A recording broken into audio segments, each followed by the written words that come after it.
பராசக்தி நேயர்களுக்கு அன்பான வணக்கம். இன்று நாம் பார்க்க உள்ள தலைப்பு அபிஷேகங்கள் செய்தால் கிடைக்கும் சிறப்பு பலன்களை பற்றி காண்போம். தெளிவு குருவின் திருமேனி காண்டல், தெளிவு குருவின் திருநாமம் செப்பல், தெளிவு குருவின் திருவார்த்தை கேட்டல், தெளிவு குருவின் சிந்தித்தல் தானே, தெளிவு குருவுரு சிந்தித்தல் தானே, தெளிவு குருவுரு சிந்தித்தல் தானே. சிவாய நம. திருச்சிற்றம்பலம். அபிஷேகம் செய்தால் என்னென்ன சிறப்பு பலன்கள்லாம் இருக்கு? முதல்ல அபிஷேகன்றது சுவாமிக்கு செய்தால் அவருக்கு ஏதாவது ஒரு மகிழ்ச்சி இருக்கா? அன்பால யாரு சிவத்திற்கு அன்பினால செய்கிறாங்களோ அதனால இறைவன் அதே அளவிற்கு உங்களுக்கு திருவருள் செய்கிறார். அன்பே இல்லாமல் நீங்கள் சுவாமிக்கு செய்தாலும் புண்ணியம் இருக்கு, என்ன குறைந்து கிடைக்கும், ஆனால் கிடைக்காம போகாது. இந்த அபிஷேகத்தினுடைய சிறப்பு பலனாலே இளநீ, நீர், இப்படி ஒவ்வொரு அபிஷேகத்திற்கும் எல்லாத்தையும் ஒரு பலன் இருக்கு. பால் பண்ண ஆயில் அப்படின்னு ஒவ்வொன்றுத்துக்கும் எலுமிச்சை பழம் அபிஷேகம் பண்ணீங்களோ பயம் நீங்கும், எதிரிகளை வெல்லலாம், இப்படி ஒவ்வொன்றுத்துக்கும் ஒரு பலன் இருக்குது. அப்படி ஏகப்பட்ட அபிஷேகம், ஒரு 12 அபிஷேகம் 18 அபிஷேகம் உங்களுக்கு எவ்வளோ முடியுதோ எல்லாத்துலையும் அபிஷேகம் பண்ணலாம். இந்த அபிஷேகத்தால் என்ன மாற்றம் வந்துட போகுது? நம்மளுடைய எண்ணங்களானது கண்டிப்பாக சரியாகும். ஏன்னா உள் மனசிலிருந்து வெளியே நீங்கள் செய்யக்கூடிய செயல்பாடு வரைக்கும் இந்த அபிஷேகத்துக்குள்ள அடக்கம். உங்களுக்கு செல்வம், பொண்ணு, பொருள், வாழ்க்கை, குழந்தை, மனைவி, சுற்றம், நட்பு, எதிரி, இப்படி நம்ம இந்த உலகில் வாழ்க்கையில் அல்லலோ சரி இன்பமோ சரி எது எல்லாம் இருக்கோ எல்லாத்திற்குமே விடை இந்த அபிஷேகமே கொடுத்துது.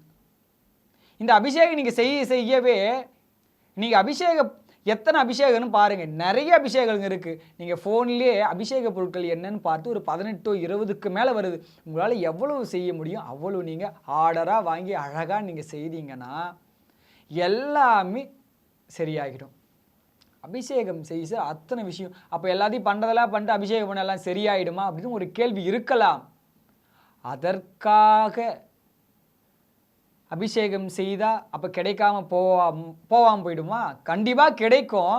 நீங்கள் செய்த கர்மவினைக்கு அனுபவித்து தான் ஆகணும். ஆனால் இந்த அபிஷேகம் செய்தால் கண்டிப்பாக அனுபவிக்கக்கூடிய கர்மவினையானது வேகமாக அனுபவித்து அதுக்கு நல்லது வேகமாக உடனே நடந்துடும். நீங்கள் ரொம்ப பெரிய அல்லல மாட்டிகிட்டு இருக்கிறீங்க, துயர்லேருந்து வெளியவே வர முடியல, ரொம்ப கஷ்டப்படுறேன், என்னால் வெளியே வர முடியல அப்படின்னு நீங்கள் கண்டிப்பாக வருந்துனீங்கன்னா ஒரு 10 அபிஷேக பொருள் வாங்கி நீங்கள் அபிஷேகம் பண்ணி பாருங்கள். அபிஷேகம் பண்ணி முடிக்கிற நேரத்துலேயே உங்கள் மனசானது அதுலேருந்து வெளியே வந்துட்டுருக்கும். அவ்வளவு அழகாக வெளியே கொண்டு வந்துடுவார். தீராத கஷ்டம், தீராத துன்பம், தீராத அல்லல் எல்லாத்துல இருந்தும் உங்களை இறைவன் விடுபட வைப்பார். நீங்கள் செய்யக்கூடிய அபிஷேகம் எல்லாம் உங்களுக்கு தான் வந்து சேரப்போகுது. பலன்கள் எல்லாம் சுவாமி ஒன்றும் போய் சேர போகிறதில்ல. அன்பால் நீங்கள் அவருடைய ரசித்து நீங்கள் செய்தீங்கன்னா அந்த அன்பை ஏற்றுப்பார். மற்ற எதையும் அவர் ஏற்றுக்கொள்பவராக இல்லை.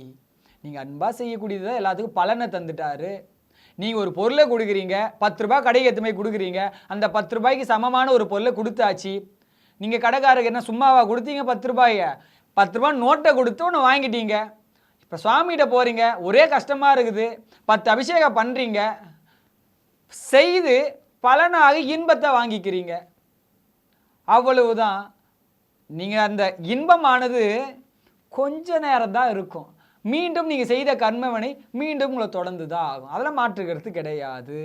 ஆனால் உடனுக்குடனே டக்குன்னு வெளிவர வாய்ப்பு கிட்டும். இன்னொரு விஷயம் என்னென்னா, நீங்கள் அந்த அபிஷேகங்கள்லாம் செய்ய உள்ள மனசானது நல்வழிப்படும். தீய வழியிலிருந்து நல்வழிப்பட ஆரம்பிக்கும். அது நம்மளுக்கு பெரிய ப்ளஸ்ஸு. அப்போ இந்த சிவ சிந்தனை ஆழ்ந்து போவதற்கும் இந்த அபிஷேகம் நமக்கு கை கொடுக்கின்றது. நீங்கள் செய்யக்கூடிய இந்த அபிஷேகங்கள் எல்லாமே நீங்கள் ஒரு காலகட்டத்தில் உங்களால் அபிஷேகமே பண்ண முடியலாம், நீங்கள் அபிஷேகம் பண்ணதை நினைத்தாலே போதும், அபிஷேகம் பண்ண சிறப்பு பலன்கள் உங்களுக்கு கிடைக்கும்.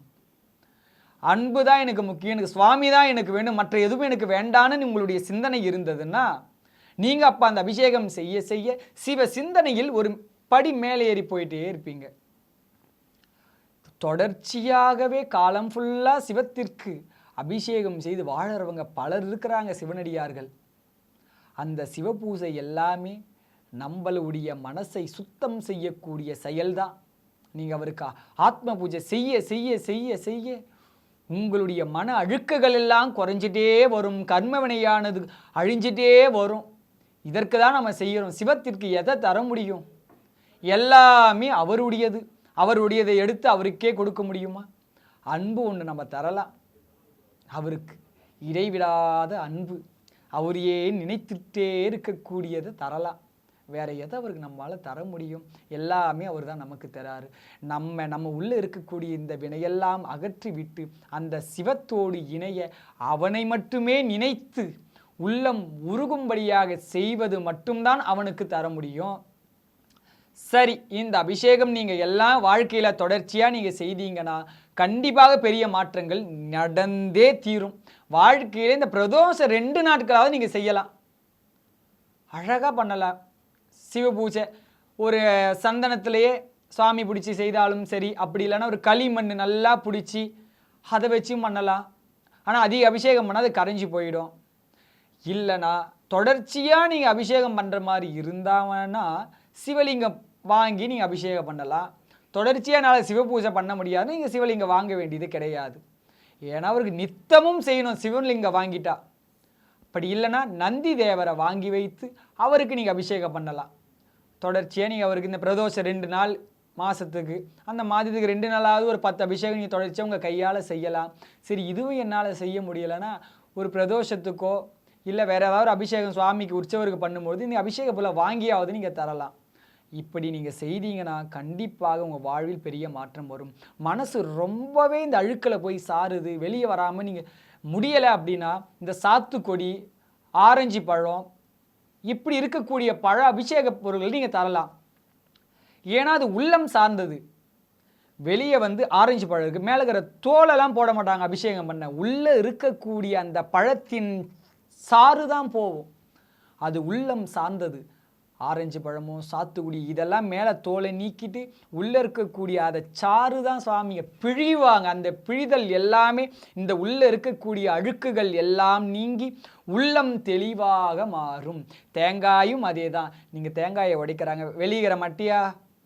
உள்ளே இருக்கக்கூடியது தான் முக்கியமானது. உள்ளம் சார்ந்தது தான் தேங்காயும். உள்ளம் எப்படி இருக்கணும்? தேங்காய் போல் வெள்ளையாக இருக்கணும். தேங்காயை உடைக்கிறவங்களும் அதே தான், உள்ளமானது நல்லா இருக்கும். இப்படி சார்ந்த அபிஷேக பொருட்கள், இதை சார்ந்த இளநீர் அபிஷேகம், இதெல்லாம் நீங்கள் நிறைய செய்ய செய்ய கொஞ்சம் கொஞ்சமாக நம்மளுடைய கெட்டதெல்லாம் போகும். சரி, பெரிய கஷ்டம் அதுலேருந்து வேகமாக வெளியே வரணும்னா நீங்கள் இந்த அபிஷேக பொருட்கள்லாம் நீங்கள் சுவாமிக்கு அபிஷேகம் பண்ணால் வேகமாக அந்த துன்பத்திலிருந்து வெளியே வந்துடுவீங்க. கொஞ்சம் கொஞ்சமாக அனுபவிக்கக்கூடிய திருவருளை சுவாமி பண்ணுவார்.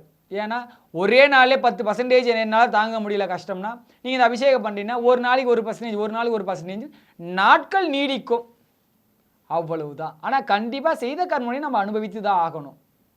ஆனால் வாழ்க்கையில் பெரிய அல்லல் இருந்து உடனே விடுபட வேண்டும் என்று ஆசைப்பட்டால் அபிஷேகம் செய்து பாருங்கள். கண்டிப்பாக வாழ்வில் பெரும் மாற்றம் கிடைக்கும் என்பதை கூறி விடைபெறுகின்றேன். நான் கற்றது கை மண்ணளவு, கல்லாதது உலகளவு இருக்கின்றது என்பதை கூறி விடைபெறுகின்றேன். அருணாச்சலம்.